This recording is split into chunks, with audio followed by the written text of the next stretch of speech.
Pourquoi certaines personnes restent pauvres toute leur vie? La réponse n'est pas seulement l'argent. Bien sûr, les circonstances existent, l'environnement compte, les opportunités ne sont pas toujours les mêmes, mais il existe aussi quelque chose de beaucoup plus puissant. Une structure mentale, une manière de penser qui se construit lentement, souvent sans qu'on s'en rende compte, et qui finit par déterminer notre relation à l'argent.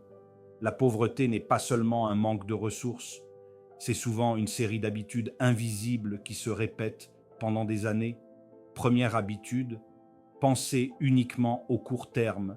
Quand on manque d'argent, on pense au mois prochain, parfois même à la semaine prochaine. On cherche des solutions rapides, un revenu immédiat, une opportunité rapide, un moyen de résoudre le problème maintenant. Mais la richesse fonctionne différemment. Elle se construit sur le long terme. Elle demande de penser en années, parfois même en décennies. Construire un patrimoine, développer des compétences, créer de la valeur, tout cela demande du temps. Sans vision long terme, aucune structure ne peut réellement se construire. On avance toujours dans l'urgence, et vivre constamment dans l'urgence empêche de construire. Deuxième habitude, confondre consommation et progression. Beaucoup de personnes travaillent dur, elles se lèvent tôt, elles font des efforts, elles donnent de leur temps et de leur énergie. Mais dès que l'argent arrive, il repart immédiatement. Nouveaux objets, nouvelles dépenses, nouvelles distractions.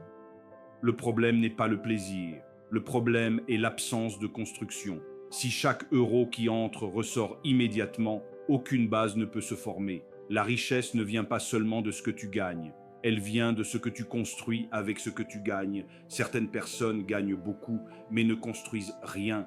D'autres gagnent moins, mais construisent progressivement une structure solide. Troisième habitude, éviter l'inconfort. Créer plus de valeur demande souvent de faire des choses différentes. Apprendre de nouvelles compétences, lire, étudier, changer certaines habitudes, parfois même changer d'environnement. Mais le cerveau humain préfère la sécurité, même quand cette sécurité produit les mêmes résultats année après année.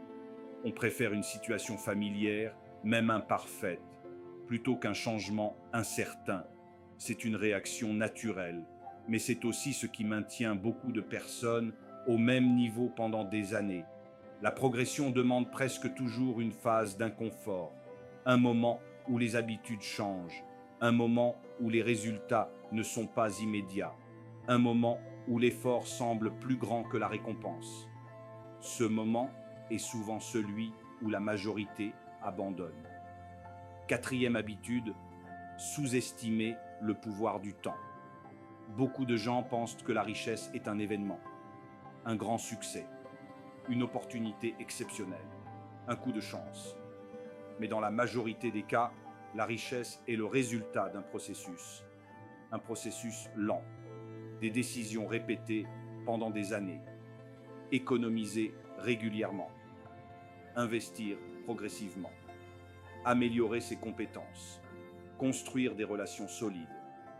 Individuellement, ces actions semblent petites, mais sur 10 ans, 20 ans, elles changent complètement une trajectoire. Le problème, c'est que notre cerveau préfère les résultats immédiats et la richesse récompense surtout la patience. Cinquième habitude, comparer au lieu de construire. Aujourd'hui, il est très facile de comparer sa vie à celle des autres. Sur les réseaux sociaux, tout semble rapide, tout semble facile. Mais ce que l'on voit rarement, ce sont les années de travail invisibles derrière chaque réussite réelle. La comparaison crée souvent de la frustration, et la frustration détourne de la construction. Au lieu de bâtir lentement sa propre trajectoire, on se concentre sur celle des autres. La richesse se construit dans la concentration, pas dans la comparaison. La pauvreté mentale n'est pas une fatalité, mais elle disparaît seulement quand on change sa manière de penser, quand on commence à voir l'argent non pas comme quelque chose qui passe, mais comme quelque chose qui peut être structuré, quand on pense en années au lieu de penser en semaines, quand on accepte un inconfort temporaire pour construire une stabilité future. La richesse commence rarement par un gain d'argent, elle commence souvent par une transformation silencieuse de la manière de penser. Et cette transformation est invisible au début, mais avec le temps, elle change tout.